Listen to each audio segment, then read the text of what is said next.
Tel Aviv på Broxton, only trollish metal patient humor. We got free metal facilities in Norway, so I guess I'll stay a while before I get evicted, so no money or anything else I do.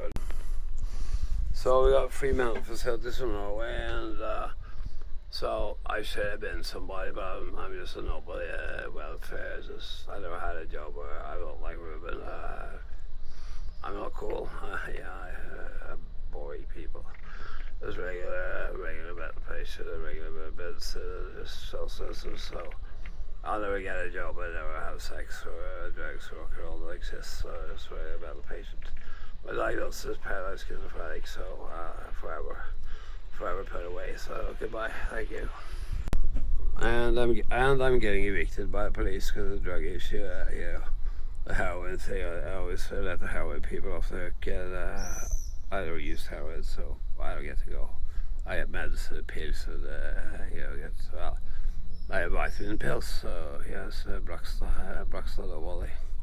Sorry, can't afford cigarettes, can't afford smoking. You're coming in Norway.